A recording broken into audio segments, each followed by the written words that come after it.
Assalamualaikum warahmatullahi wabarakatuh. Nama saya Safira Mbak Bagusania, saya dari Pendidikan Ekonomi. Video pembelajaran saya hari ini adalah mengenai bab pertumbuhan dan pembangunan ekonomi. Materi-materi yang akan kita bahas adalah yang pertama, pengertian pertumbuhan ekonomi. Kedua, teori mengukur pertumbuhan ekonomi. Ketiga, cara mengukur pertumbuhan ekonomi. Keempat, pengertian pembangunan ekonomi. Dan yang kelima, faktor pembangunan ekonomi. Kita akan mulai dengan pengertian pertumbuhan ekonomi. Pertumbuhan ekonomi adalah suatu kondisi terjadinya peningkatan PDB atau produk domestik bruto bagi sebuah negara atau daerah. Pertumbuhan ekonomi itu akan dikatakan meningkat apabila persentase dari PDB atau produk domestik bruto pada periode tertentu lebih besar daripada periode sebelumnya. Pertumbuhan ekonomi tidak menghitung persentase dari pertumbuhan penduduk dalam sebuah negara. Selanjutnya adalah teori pertumbuhan ekonomi. Nah, di sini terdapat beberapa teori pertumbuhan ekonomi. Yang pertama adalah teori pertumbuhan ekonomi klasik oleh Adam Smith dan David Ricardo.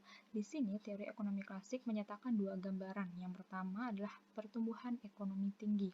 Dikatakan sebuah negara itu mencapai pertumbuhan ekonomi tinggi apabila dalam sebuah negara itu penduduknya itu masih sedikit. Jadi jumlah penduduknya itu masih sedikit atau bisa memaksimalkan adanya ledakan penduduk atau laju pertumbuhan penduduk tinggi, dan juga dibantu dengan barang-barang modal yang cukup banyak, ditambah lagi dengan tanah atau lahan yang masih luas yang bisa dimanfaatkan untuk permukaan penduduk, dan juga membangun pabrik-pabrik di mana pabrik tersebut dapat menjadi tempat untuk kegiatan produksi atau kegiatan ekonomi.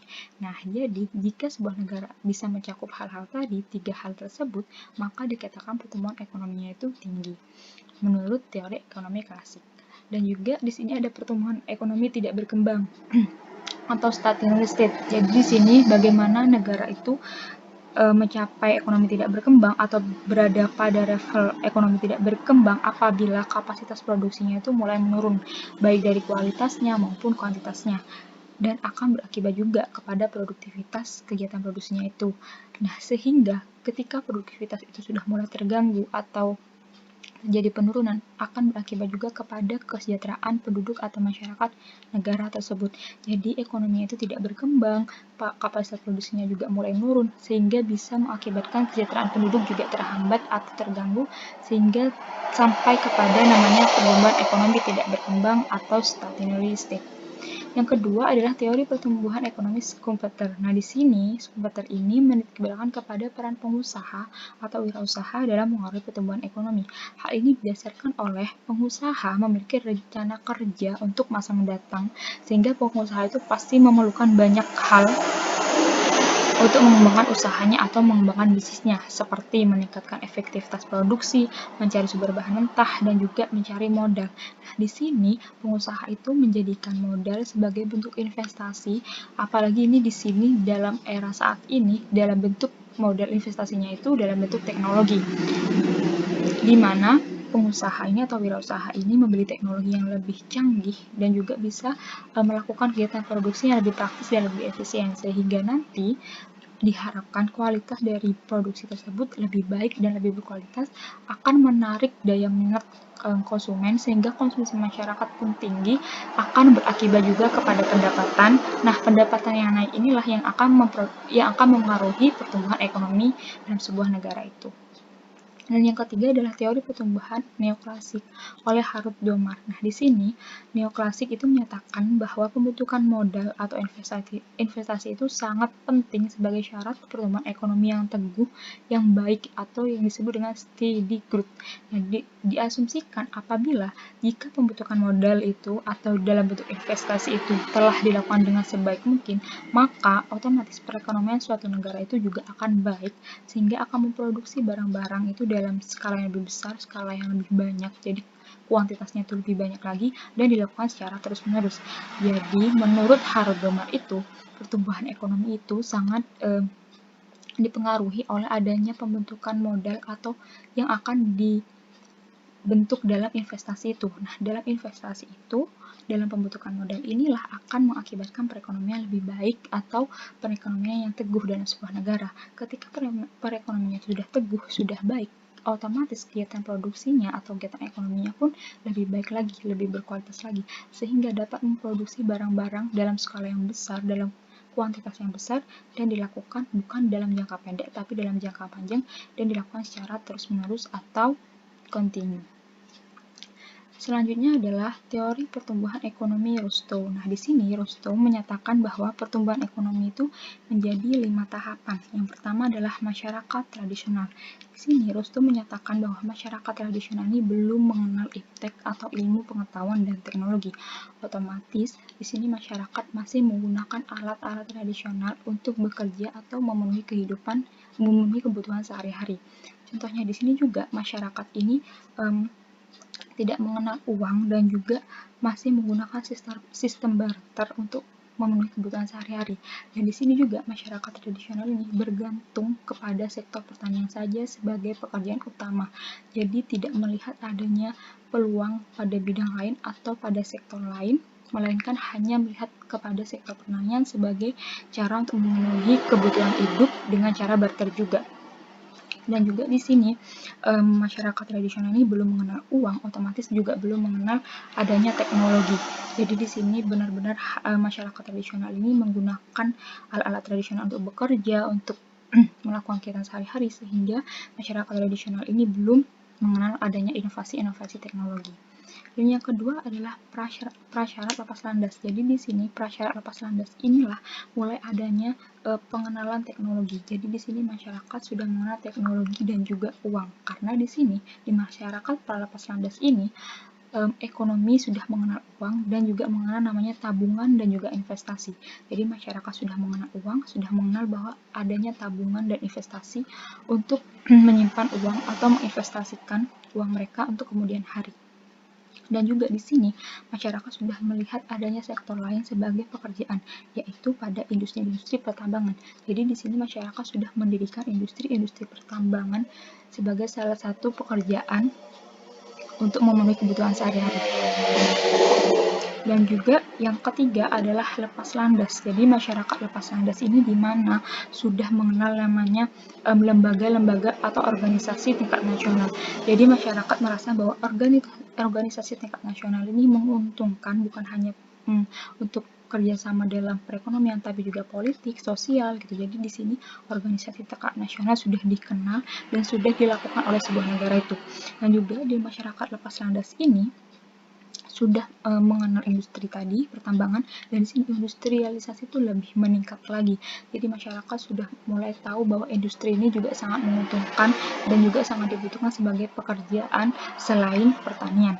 Dan juga di sini masyarakat di lepas landas ini sudah mengenal adanya sektor usaha pengolahan atau manufaktur. Jadi selain ada pertambangan, pertanian, dan juga masyarakat di sini mulai merambah kepada sektor manufaktur untuk pekerjaannya. Dan juga yang keempat adalah menuju kedewasaan. Jadi bagaimana masyarakat menuju kedewasaan ini menganggap bahwa pertumbuhan ekonomi itu bukan hanya untuk saat-saat itu atau untuk tahun-tahun itu, tapi bagaimana pertumbuhan ekonomi itu bisa berdampak atau memiliki manfaat untuk masa-masa mendatang. Sehingga di sini negara akan berpikir dan juga merencanakan bagaimana pertumbuhan ekonomi itu memiliki dampak ke depan, memiliki manfaat untuk masyarakat di masa-masa mendatang ataupun negara itu sendiri di masa-masa mendatang. Maka disebutlah masyarakat menuju kedewasaan itu mengenal yang namanya pertumbuhan ekonomi berkelanjutan. Jadi di sini negara sudah mulai merencanakan, sudah melakukan kegiatan-kegiatan di mana bisa memiliki dampak untuk masa-masa mendatang. Dan juga di sini masyarakat menuju kedewasaan ini menggunakan teknologi itu secara meluas. Jadi bukan hanya untuk kegiatan pekerjaan saja, tapi juga di bidang pendidikan, kesehatan gitu. Jadi di sini masyarakat sudah mengenal teknologi, menginovasikan teknologi juga, bagaimana teknologi ini bisa berakibat untuk lebih praktis lagi, lebih cepat lagi, lebih efektif lagi untuk kegiatan sehari-hari, bukan hanya di bidang pekerjaan, tapi di bidang pendidikan ataupun kesehatan. Seperti contohnya saat ini, di bidang pendidikan penggunaan teknologi sangat membantu karena kita ada di masa pandemi ini. Nah, di sini teknologi itu bisa menjadi aplikasi sumber belajar dan juga bisa menjadi sarana seperti Zoom itu juga menjadi sarana untuk guru atau pendidik memberikan materi atau memberikan penjelasan terkait pelajaran kepada siswanya. Jadi di sini masyarakat menuju kedewasaan itu sudah menggunakan teknologi secara lebih meluas lagi, bukan hanya dalam bidang pekerjaan saja. Yang terakhir adalah konsumsi tinggi. Nah, di konsumsi tinggi ini masyarakat sudah mulai mengarahkan pekerjaannya bukan hanya memproduksi barang-barang saja, tapi mulai mengarahkan pekerjaannya pada bidang jasa. Jadi, bagaimana proporsi ketenagakerjaan atau orang-orang yang bekerja, tenaga bekerja di sini sudah mulai melihat bidang jasa juga menjadi peluang untuk pekerjaan. Jadi mereka sudah banyak yang beralih dari memproduksi barang-barang, sudah beralih kepada bidang jasa untuk pekerjaan sehari-hari. Dan juga di sini masyarakat itu sudah konsumsinya sudah tinggi, sehingga masyarakat itu menginginkan barang-barang yang tahan lama, walaupun itu harganya lebih mahal. Jadi di sini masyarakat menggunakan uangnya atau mengeluarkan uangnya untuk bahan-bahan untuk barang-barang yang tahan lama, tapi walaupun itu mahal tapi tahan lama, sehingga konsumsinya pun tinggi, pengeluarannya pun tinggi. Namun dibarengi dengan adanya pertumbuhan ekonomi yang juga tinggi atau lebih baik lagi. Selanjutnya adalah mengukur pertumbuhan ekonomi atau rumus untuk mengukur pertumbuhan ekonomi. Nah, jadi di sini pertumbuhan ekonomi itu perlu diukur karena menyangkut PDB atau produk domestik bruto bagi sebuah negara. Jadi, dengan cara mengukur ini atau menghitung pertumbuhan ekonomi sebuah negara itu, kita bisa tahu bahwa PDB dari tahun ke tahun itu menurun atau meningkat. Nah, di sini PT sama dengan dalam kurung PDBRT dikurangi PDBRT min 1 tutup kurung dibagi dengan PDBRT min 1 dikali 100%, di mana PT adalah pertumbuhan ekonomi periode T. Jadi di sinilah pertumbuhan ekonomi yang akan dihitung, disimbolkan dengan PT. Dan yang selanjutnya adalah PDBRT atau Produk Domestik Bruto Real periode tahun T atau periode tahun terbaru atau tahun tersebut.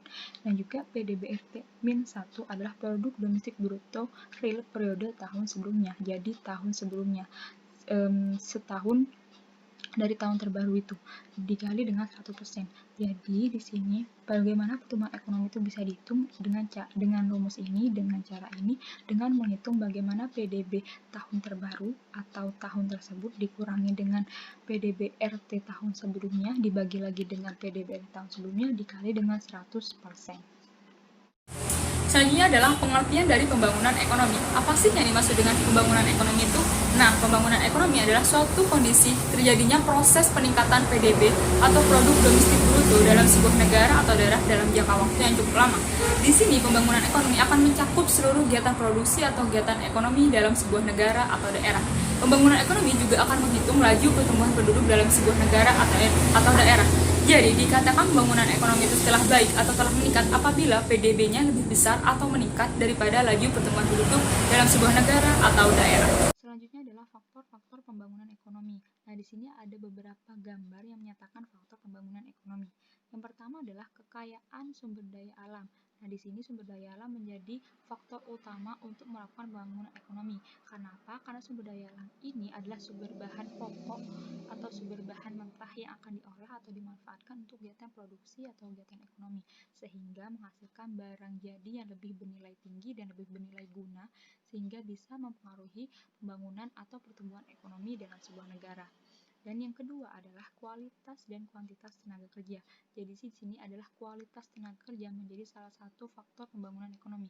Kenapa? Karena tenaga kerja yang terampil, memiliki skill yang baik, memiliki skill yang hebat, pengetahuan yang juga luas menjadi salah satu syarat atau ketentuan menjadi tenaga kerja yang baik dan juga dibutuhkan oleh perusahaan atau negara itu sendiri. Karena di sini kualitas tenaga kerja menjadi salah satu faktor penting untuk bisa melakukan kegiatan produksi lebih baik, menghasilkan barang-barang produksi yang juga lebih berkualitas. Sehingga di sini kualitas tenaga kerja menjadi faktor untuk pembangunan ekonomi. Dan juga ada kuantitas tenaga kerja atau kita bisa menganalisisnya adalah dengan penduduk. Jadi sini bagaimana kuantitas penduduk menjadi salah satu hal yang perlu diperhatikan. Karena apa? Karena dengan adanya pembangunan ekonomi itu, maka perlu diminimalkan adanya ledakan penduduk atau laju pertumbuhan penduduk yang meningkat. Di sini kuantitas penduduk menjadi salah satu faktor pembangunan ekonomi karena akan mempengaruhi juga pembangunan ekonomi. Ketika ledakan penduduk terjadi dan juga banyak penduduk yang belum bekerja atau menganggur, otomatis itu bisa menjadi masalah juga untuk negara itu sendiri. Otomatis ketika adanya ledakan penduduk akan mengakibatkan juga bertambahnya lapangan pekerjaan. Namun di sini negara belum memiliki lapangan pekerjaan yang banyak atau juga belum menyediakan lapangan pekerjaan yang banyak, sehingga di sini penduduk tersebut akan menjadi menganggur dan menjadi masalah bagi negara tersebut, dan juga otomatis akan menghambat adanya pembangunan ekonomi.